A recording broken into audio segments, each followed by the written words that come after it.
from Channel 10. Yo, you're now checking out the Channel 10 podcast. As always, visit channel10podcast.com and show love. Also, rate, subscribe, favorite, comment on whatever platform you're currently listening to this podcast on. We really appreciate it. Today, we have a very special guest by the name of D Watkins.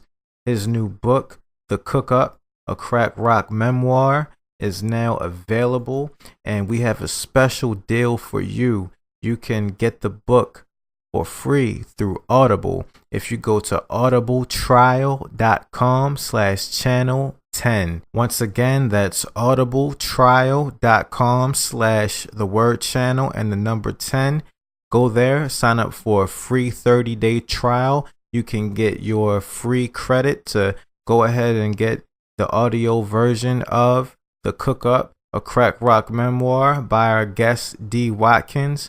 And you can also check out all the other great things that Audible has to offer. So what are you waiting for? Go ahead and do it now. Not going to take up too much of your time here. We're just going to go ahead and start the show. Peace. We used to be like CNN Channel 10. And we used to think that people would catch on. But if you're not from Queens, if you don't got Time Warner or whatever, like, well, I didn't know that. Do it, yo. Yo, word up, man. It's a different channel, son. Word up, on, man. Word up, watch the channel, son. Different plane now, man. It's all good. Word up, all good, baby, in every hood, son. Word up, yo. CNN, Network, Channel 10. It's on again. Street niggas, it's grown men. Bold face, gat in your face. Stay in place, yo, crime lace. Cast more beef than Scarface. CNN, Network, Channel 10. It's on again. Street niggas, that's grown men. Bold face, gat in your face. Stay in place, yo, crime lace. Cast more beef than Scarface. Yo. Yo. Once again, it's Artic, the almighty AR in the building, and I'm alongside Singer Superior. And today we have a very, very special guest. Needs very little introduction. He goes by the name of D Watkins. What's going on? Say what's up to the people. Hey, what's good, man? How y'all feel out there? Everything is going all right, man. And we definitely appreciate you you speaking to us today, especially regarding your latest book, The Cook Up. And I guess we want to start off with, what was the impetus for you writing this book now? I've been working on it. For a while, and for me, the main thing is, when I was growing up in East Baltimore, I was never really given a book that had any black stories about any black people. As a result, me and a lot of my friends and the people who came before us, we didn't really take the reading. And as you guys know, that's criminal. Like, for young people to not read is it's basically like it just maintains the tradition of slavery that exists within this country. Right. And just reading the book, I know that your older brother introduced you into reading different books like Frederick Douglass, and I was just wondering, how did he how was he able to get into reading? He was a special guy.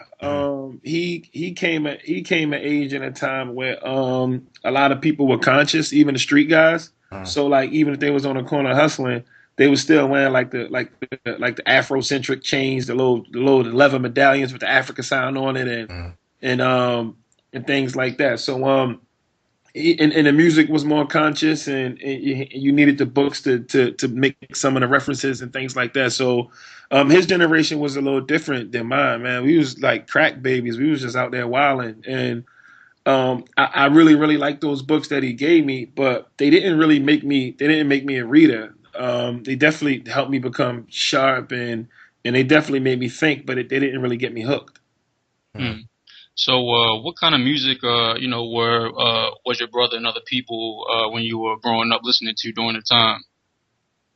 So they was listening to like Tribe Called Quest and De La Soul, and all that, like more like conscious rap. It was like it was at a time where a lot of the gangster stuff was coming out, but there was just like they were more aware of of us and our culture and our history. And it wasn't a big conscious movement going on in Baltimore like that at the time either. Like I always hear like dudes I know from New York talk about like 5%ers, and dudes from Philly talk about what's the guy named Dr. York or something. Right. Malachi York, Yeah, like, you know, so it's like in Baltimore it was like we never really had anything like that down here. So nothing like that were ever really picked up. Anything organized really, like there's no real strong gang culture here. There was, you know, none of these things ever really picked up here. So there was never really a movement. But you know, some of the street guys who was out there, they still would listen to you know, to some of the more positive music, even though they was doing what they was doing out there. Now, one of the you know, I guess going through the book, one of the themes that I kind of, you know, picked up on, I always paid attention to what song you were listening to, you know, before you did something. So, like, you know, you were big on Jay-Z, and then, you know, before you did certain things, you were listening to Raekwon, Cuban Links. And then as the book progresses, I notice a lot of times when you're in the car with your friends, it's a lot of Project Pat going on. And I remember when I was younger, you know, you used to walk outside and all you would hear was 3-6. And then after Project Pat, it was the Boosie. But, you know, you kind of stayed stuck on, you know, the Jay-Z, it seemed like a little bit. So I was just wondering, you know, how you felt about the changes in the music throughout, you know, your time in the street up until now, and, you know, how it's had an influence. So I have like I have like a problem, man. Like I have a real bad problem. It's like I don't know if I'm like special needs type guy or something, but I can't really hear beats like that. I only hear words. So when I cut on a song, you know how the dude be like, "Yo, the beat rocking." I don't really hear it like that. Like I'm straight auditory. I only hear words. And this is, you know, don't get me wrong. I got mad love for Pat and 3-6 and all them, but like the more lyrically complex a song, the more I'm gonna take to it. Like I really want to hear what the rappers are talking about. Like I really want to hear the stories and the metaphors and what they do with words and all that. So I was just like, so when the South started to pick up, like the energy was crazy and the vibe was crazy, but I never really got hooked on it like my friends. Because I was still into that dense lyricism. Now, there was a part of the book, I think it was the letter that you wrote to Perks, and then it just made me think of, you know, everything that's going on now with, you know, stuff like Future and, you know, a lot of the drugs that people are actually taking, and you know, you spoke to that. So I was wondering, you know, what type of things are you listening to nowadays, and what kind of music you're into? So I listen to so right now, rappers I'm listening to big time is I'm listening to Kendrick, and I'm listening to a lot of Cole, and you know I'm still going back and listening to that same J Electronica CD from like 8 years ago, because I don't think homie dropping an album, but I listen to a lot of local acts too. So I definitely listen to Young Moose. I listen to Scooter. I listen to Tate Cobain. Like I listen to a lot of local rap, and I like to listen to a lot of instrumentals. Sometimes I listen to like the scores of movies I like especially when I write. So like I might play the score to Beast of the Southern Wild, or I might play the score to like Matrix 3, because it's really good to build a story with that type of music in the background. And then I like groups like the Internet and all that. Like I think they be putting in that work. Yeah. And if I'm not mistaken, you've done like some freelance video work too, for like different events and stuff like that. And I think music videos, right? Yeah, man, I was hustling, man. Like I didn't have any money, so as an adjunct professor, you basically make like $1 a year. You feel me? So you know, I'm adjunct in 5 classes a semester, so that's $5 a year. So I wasn't really making any bread, and my money was funny. And my homeboy Day he just moved back from LA, and I used to we'd hang out and we'd trip or whatever, and he'd be like, "Yo, I gotta shoot a video. You help me out, I'll give you a couple $. So I was coming to these video shoots, and I was like, "Yo, you should do this, you should do that." So my ideas, and this is like even before, this is like around the time when I really first started getting into writing. I was like kind of developing concepts for some of the videos he was shooting, and I was making bread off of it. And then from that money, I bought a camera, and I started doing my own thing, and that turned into me doing some still photography. It turned into me and him actually working on a film that some dudes had shot down here. And then it just spent it whatever you needed a camera for. Like, one day, this dude called me up and was like, "Yo, you still doing camera work?" And I said, "Yeah, what you need?" So he said, "I want you to shoot this funeral for me, right?" So I was like, "What?" He said, "Yeah, I want you to film the funeral. Then I want you to come to the repast, and I want you to film us eating dinner and, paying our respects and having fun. And then I want you to edit it all on the DVD. How much for something like that?" And I'm like, "Yo, that's weird, homie. I don't even know if I can do that, man." And I was in a tight spot, but I didn't really know how I would, what I could do. So he was like, "Yo, I know it's crazy, but I give you 600." So I'm like, "Man, all right, man. Should I wear black khakis or something?" Like, I'm on my way down there. So I did. So I did all types of camera work. Now, not to give, too much of the book or the story away, but, when you decided to leave the street life and the drug life completely alone, and then when you opened the bar, and then, you decided to leave that alone, not having the money, how much of a transition was that for you? And, did it hit your ego, or were you just like gung-ho to jump into the next thing, which was the school thing? So the problem when you're writing these memoirs is like sometimes you gotta bunch a lot of things in, and you don't really have the real estate to flush these ideas out. The school thing came so when I sold the liquor store, I bought a tag and title shop. I bought a tag and title shop, which is like a little motor vehicle express. You can kind of be like a middleman between the person, so they don't gotta wait in line at the NVA. And I did that when I started going to school, and but yeah, the money was different. Like my money was almost instantly funny, but I'm not from like, I'm from the bottom of the bottom. So it's not like being in a poor situation wasn't alien to me. Like I definitely understood how to survive and how to hustle. That's one thing that, the one great thing I can say that my whole family, we got from my pops is he taught us how to hustle. So, and whatever that hustle is, it can be translated. Obviously it got translated to a negative thing at one point, but it can be like a positive thing too. So I wasn't really like a stranger to that, and I figured out some different ways to make some money. But my money was definitely funny. My money was definitely funny. And so during this time when you had the tag and title shop and when you enrolled in school, you were at UB, right? Yeah, University of Baltimore. Yep.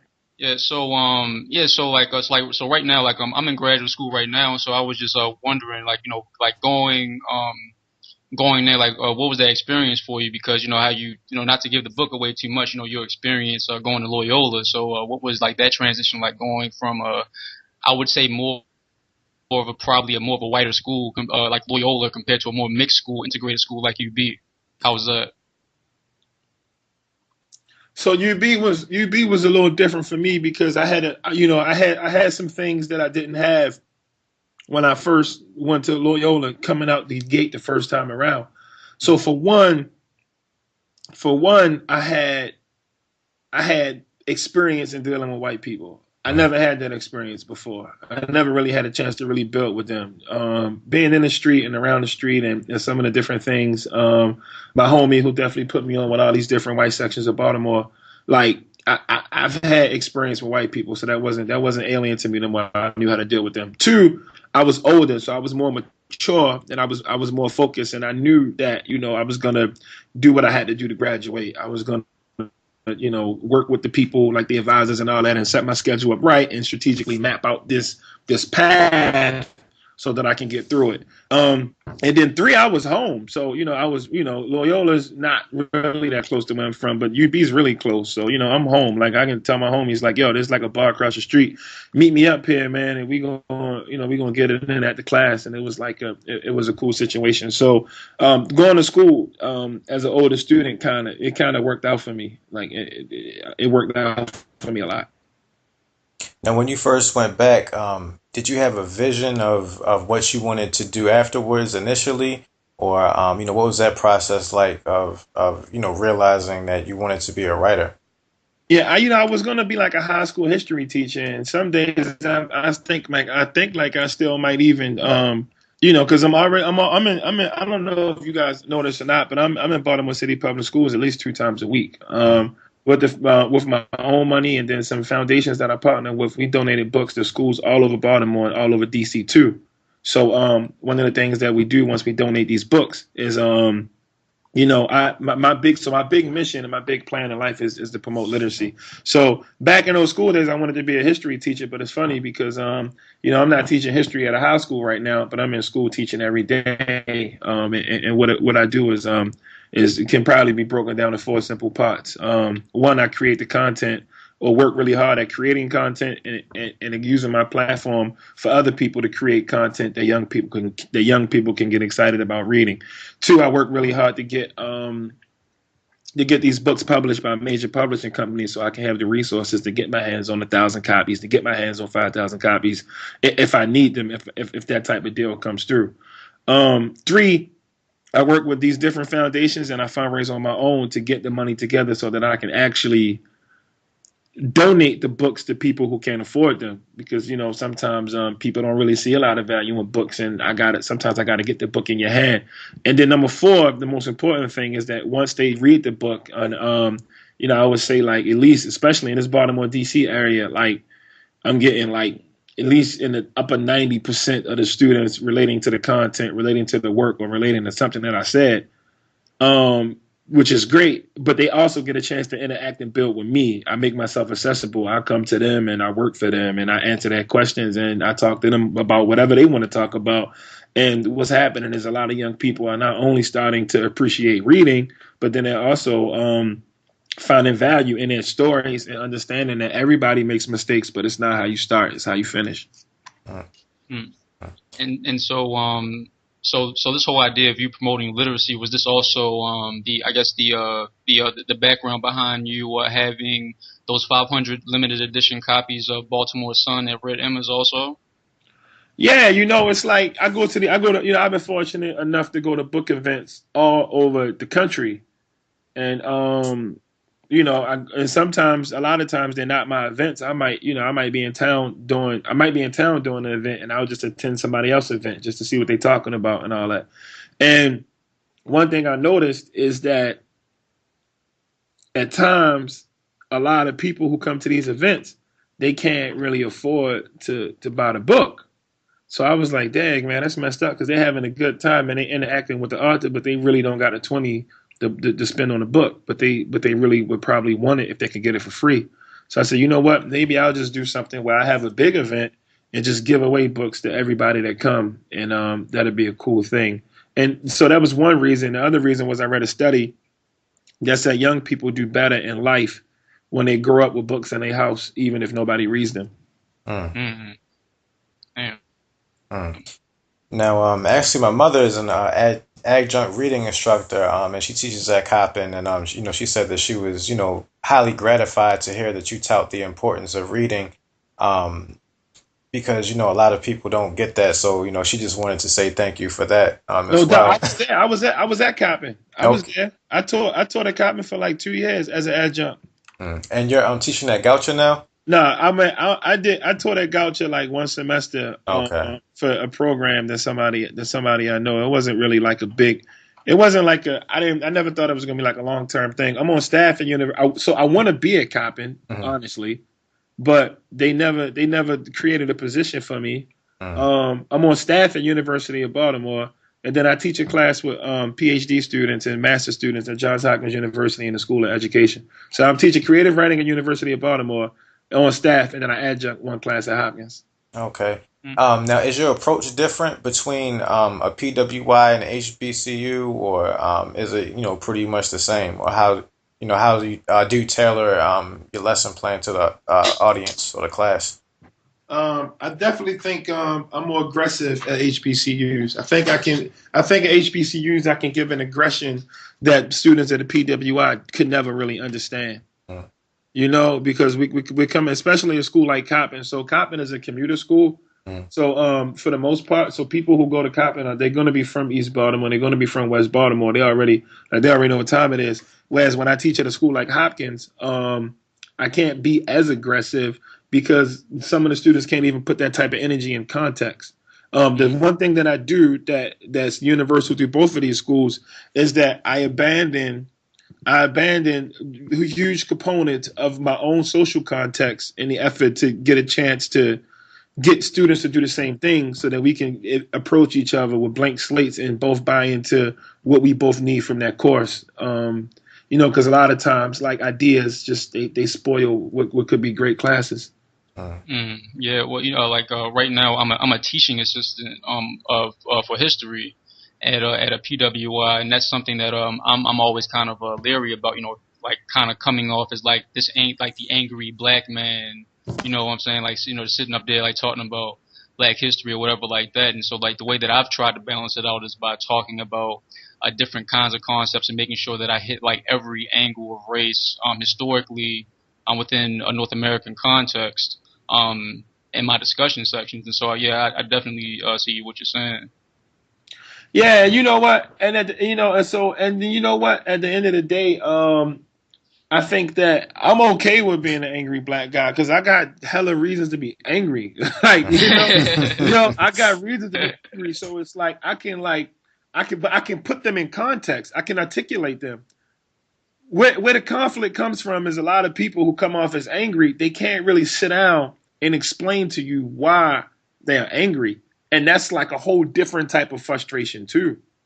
So at the end of the day, I definitely, I'll be super. And, a lot of times when people, like, if they see me on television or if they read some of the articles I write, and then they meet me in real life, they say, I thought you was going to be like this. I thought you was going to come in here and just break something. And I'm like, nah, man, I'm a regular guy like anybody else. But at the same time, man, you're going to hear these frustrations and you're going to understand how systemic racism works. And you're going to understand how white supremacy works and how these things are linked to our schools and our jails and our communities and healthcare and everything in general. Like, you're going to get it, one way or another. And one thing I noticed is that, especially looking at some of your interview clips on TV, it's like sometimes people take what you say so out of context. It's almost like, can you be that oblivious or are you doing it on purpose? Like, I think you said something about the city is going to burn down or something like that. And it's like, how do you not get what you're trying to say? You're not advocating it. You're just saying this is what's going to happen, Yeah, and that guy, I know the clip you're talking about. That guy's a super loser. Let me tell you why he's a loser. He's a loser. So I'm upset because I got out of character. It's like, I was born in the 80s. I was raised in the 90s. And basically, I should know better than to argue with people on social media or argue with people on television because they're not real. They don't exist. Mm-hmm. So, and they're never going to do anything. They're never going to come from behind a smartphone or they're never going to come out their studio. So I should have known better. But at the end of the day, so when I wrote it, the city was actually on fire. But that argument, I took the bait and I had that argument with that guy. And you know what his people did after we got off the air? What's that? They called my people up and was like, "Yo, this went really well. Can we do the same thing on Fox News?" So, and that's when I realized, like, so at one point I was like, I'm not even doing TV no more because it's corny. But then my homie saw the interview and he had some little kids with him and they knew me from, we was playing basketball. We was hooping over Latrobe. We was playing like 3-on-3 over Latrobe. And some of the kids remember me hooping with them in a neighborhood. And then they saw me on TV, saying some things that just normally don't get said. And that really, really inspired them. And they were really proud of that. That was their moment. So I was like, dang, man, if I got people looking at me, then I really gotta represent. Like, I can't just let my own frustration keep me away from talking about some of these issues that they don't talk about. Like, black people can talk about white supremacy all day, but if you've never really been poor, you never really been in a messed up spot, do you really know what it feels like when you are coming from a messed up spot? If you like 8th generation college with a trust fund, there's no disrespect to anybody that come from any type of privilege, but we just need more voices from all over the spectrum. Like, we need to hear from everybody, not just a select few. Mm-hmm. It's like Al Sharpton, a lot of times they go to Al Sharpton to talk about some of these issues, but it's like, Al Sharpton can't speak for me. He don't know what my reality is. We from different generations.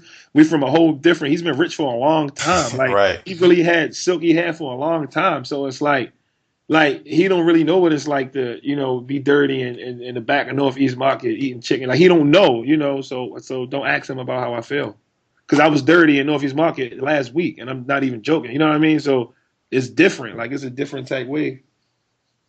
Yeah, I mean, one thing I appreciate is because, your book, it kind of reminds me of an updated Baltimore version of Man Child in the Promised Land. So it's like, it's like that book is a lot older and the story is relatable, but, it's a whole different time and, different place. But, this book is like updated and, the places I can see them and some of the people, I'm like, some of the characters, I know some of them might be composites or things might be changed. But I'm like, do I know that person too? So, I definitely appreciate that about the book. And another thing too is I listened to the audio book and the way that you wrote it and then the way that you spoke it really had a cinematic type of feel to it. And that's crazy. I didn't even hear the audio book, man. Yeah, now they did me dirty, man. They didn't even send me that. Oh man, but yeah, I'm still on Audible. So I listened to it on there, and especially there's one part where you, and I think we were speaking about this yesterday, where you kind of break down, the cast of characters, and I thought that was, a dope component of your writing style. And how did you come to develop your style of writing? And what were your influences?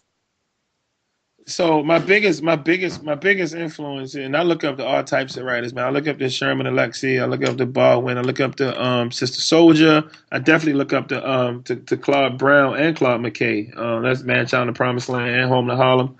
I look up to Gino Diaz for sure, Toni Morrison, the Queen. But my biggest influence as far as storytelling is definitely the rapper Nas. That's hands down. Like I listened to, when I first got put on with Nas, I really listened to Illmatic so many times, and I think I broke my CD player and ran the light bill up. Like I played that CD so much, I know as far as like telling a story as a black person telling a black story, that was like the first time like I ever felt like, connected to art in that way. Mm. I was curious too because like your approach to writing, you have like really short, concise sentences, and I know like people like Alexi, they do it too, but I would say like your writing in particular kind of reminds me of like a Hemingway, and so I was curious to know that if maybe some of his approach to writing, if it influenced you in any kind of way when it comes to how you structure your essays and stuff like that. I haven't. I mean, I never really. I've read Hemingway. But I never really maybe it did, and I don't even like not knowingly. It's kind of like one of those things where everything influences everything all of the time. So it's like right now I'm reading Teray, I'm reading Greg Tate, and I'm reading Sarah Hepler. You know what I'm saying? Last week I was reading a bunch of Leon Dash, everything Leon Dash wrote. So it's like. Hemingway's inspired so many people. I'm 100% sure that some of his work or some of his techniques probably influenced me in some way indirectly for sure. Mm. Now, if somebody, listen to this, if they, decide, they want to become more well-read and maybe even become a writer someday, how would you recommend they, break into, becoming a more well-read reader, and then, what steps to take to, develop skills as a writer if somebody wants to do that? So I would tell them to read and write every day, and I would tell them that if you hated reading, then I would just first I would tell them that you will never ever be a great writer if you aren't a reader. It's impossible. It's like Kobe Bryant not lifting weights or working on his jump shot. Like it's just not. He wouldn't be Kobe for real. So I would tell them you got to read and write every day, and if reading is not something that you love to do, then I would tell them to, start with things that are relevant to what you like. So if you like hip hop, read some hip hop magazines. If you like sports, read some sports magazines. There's a magazine for everything. Even if you like gardening, there's like a bunch of gardening magazines. So I would tell them to read something, that's connected to something that they like and start there. And I would tell them to treat it like an exercise, but until they can stretch out and get into different realities and different forms of literature. But real simple, read and write every day. If you want to be a writer, you got to read and write every day. If you do that, then it's going to happen for you. Now, once you start talking about becoming a professional, you just have to have that thick skin, because you're going to get a lot of rejection. You get a lot of rejection. Like I got rejections. Like I got a stack of rejections. There's like Shaq height. I read somewhere that the cook up kind of came out of your thesis in your creative writing program that you did. And so I was curious to know, like, how does that work, being like in a creative writing program, like on that kind of level, and really writing something that's like really personal and getting criticism on it. So I was kind of blessed because I've had like so much confidence and like so much. So I'm from the street, meaning like if you tell me you don't like my essay, it's not gonna ruin my day. Like a gun in your mouth is a bad day, not somebody saying they don't like your essay. So I had I had such a level of like resiliency that like when people would try, because definitely some of my work definitely got trashed by some of my peers. And it's like the same peers who trashed my work, they didn't get it. And I already did, and it didn't bother me because some of them were whack. So it's like, and I'm not saying they whack because they wasn't feeling my stuff, but I'm saying that like, I kind of knew that I was like, I had like a stronger ground. So it didn't really bother me like that. I had to check a couple people a couple times when they were like talking about my work as if like, you can just say, oh, this person is irrelevant. They don't need to be there. And I'm like, yo, hold up. That's like really my mom, dog. Like, so yeah, like fall back real quick. But other than that, it didn't really bother me like that. Now, I'm curious to know how much of your thesis didn't make it in the cook-up. So my thesis, my thesis is only like 80, 90 pages. So the cook is maybe like 260. So a lot of it made it in there. But what I had to change was there was some people I had to take out, some relationships I had to change because of legal reasons. Okay. Now, I guess one thing that always kind of intrigued me is how you spoke of, teaching reading as your form of, I guess, activism, and different people have activism in different ways. So I was just wondering, especially, in light of, Freddie Gray and then the recent verdict at the Nero trial, what's your view on, protests and marches and things of that nature? I think they have a place, but I think they shouldn't be like the only thing that people do. You feel me? Like people like, I went on a protest one night and like, and it was cool to build with people and connect and talk and be around like-minded people. But at the end of the day, the protest, the dude he was marching for, he went free. So I was like, yo, my mission should be literacy. Like, I want to help to create a generation of thinkers. And then I got a homie that does financial literacy. So she wants to teach people, how to spend their money the right way. And then I got another friend that does, that food and, and he's all about health and nutrition and how can you survive in the food deserts. And if all of us collectively like try hard to achieve mastery and really work on these skills, then we can make the world a better place through basically directly educating the people in the communities that we dwell. So I thought that was a better form of activism for me, is just sharing skills and talents, being accessible and sharing those resources. Like, because marching and singing songs is not going to put no money in nobody's pocket. And black people get killed in this country all the time, poor black people. You don't hear about, Puff Daddy sons ain't worrying about no Darren Wilson. You feel me? Like, right. It's a poor black problem, not a rich black problem. So we have to figure out how to own our communities and own our neighborhoods and really, really affect policy in a monetary way, not just singing songs and saying when y'all gonna look out for us, when y'all gonna give us something, when y'all gonna help us, when y'all gonna give us grant money. Nah, man. Like, when are we gonna utilize the things that we have and take advantage of the things we can take advantage of in an effort to help us? Mm. I really agree with that because here I'm in Oklahoma and we had like these protests out here regarding some things, and I just hate when I see like people who like protest as if it's like 1965 and they tend to forget that we're in 2016 now, and it just seems like it's the same thing over and over again when it comes like the songs and like in the chanting and stuff like that. But when it comes to like your form of protest through like literacy and being like a thinker, like looking at you and like other local writers like Tariq Touré and like, and since that you are like in these circles and all these different things that you do, throughout the literary world, do you see like Baltimore having like, some kind of, I'm sorry, well, for lack of a better term, like a literary renaissance or something like that? Yeah, and you know what? I'm happy to be a person like, Tariq Torre will tell you, like, he sent me his writing like a long time ago. He came a long way. Like, I was right there to trash him when he wasn't on his game, and then I was right there to tell him he was the man when he was writing, putting out like crazy, revolutionary, amazing work. And then I was right there to say, yo, I don't like your idea about no LeBron, no Jet. Like, I'm there, I'm accessible, And some of the things that I was able to help Tariq with, Tariq has helped other people with.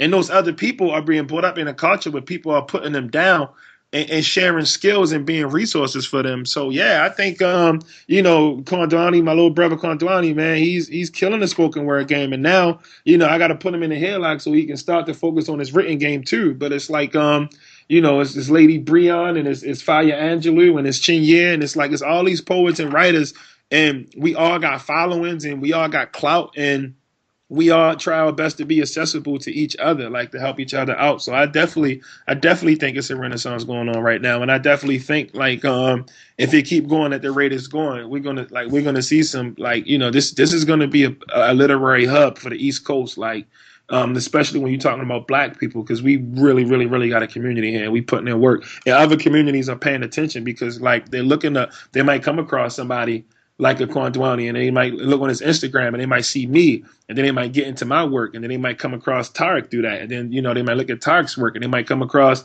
my young boy Muhammad Tar, one of the best young 19-year-old assassin when it comes to poetry, and he's starting to do the same thing on a written tip too. So so it's happening. Mm. And you're currently involved with the Baltimore Writers Project, correct? Yeah, I founded it. So right now we got up to a slow start, but we got a whole bunch of videos to upload and a whole bunch of young people that's out here like collecting these narratives, and we're uploading them to the site. And it's gonna, my vision for that is for it to be like the official place for anyone who wants to know about the culture of real Baltimore City residents before we get sucked off by gentrification.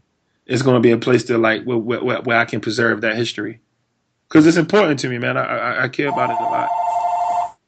Yeah, and one other thing you just brought up, justification. I think you had an interesting take on it. Basically, it was a bit more nuanced than other people's takes. Whereas, you don't look at it as a bad thing because it can bring a lot of good things to the area. But why break up these established communities that are here? And I thought that was really powerful. And then, you know what? And it's crazy because I write that, and then people who want to develop in Baltimore are hitting me up now. Now they get it. Now they saying, you know what? I don't want to disrespect this community, but I do want to make some money off of them. And if that means me hiring some of them too, so that they can buy my products and we can, fix this unemployment rate, then let's get it. Like, let's get this money. Let's do it. So they're starting to hit me up now, and I'm getting a chance to like direct them on like, yo, you don't got to tear this neighborhood down. These people need jobs. They have X amount of training or whatever, and whatever you can add to that would be a blessing. Like, everybody can win, because at the end of the day, you wipe everybody out. You put your fancy business here and hire a bunch of outsiders. Don't cry when your customers and your employees get robbed. Yeah, flat out. Yeah, and another thing too, it seems like, you're very direct and hands-on. And one thing that you said was, back in the Kurt Schmoke era, we had the benches that said the city that reads, and that was, more of a government initiated thing. But, you're trying to do that now just off the strength of the people. So I was just wondering, are you, like, how do you feel about the politics of the city, or do you get involved in that, or are you just more direct hands-on, with the community and, forget the whole politics thing? You just said it. I'm not political. I don't even acknowledge them like that. Like, they live in a whole different reality. Some of the spots I go, they never going to come. And I'm not even mad at them for that, because I don't really expect I have very low expectations for them.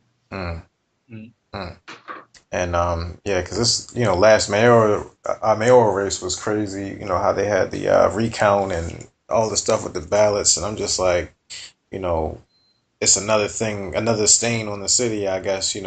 but I guess that's just the way that it has to go sometimes. I ain't tripping, man. A good man or a bad man, I'm still out here doing work, and that's all that matters. That's why I can look in the mirror. I'm good at that. I'm good with that.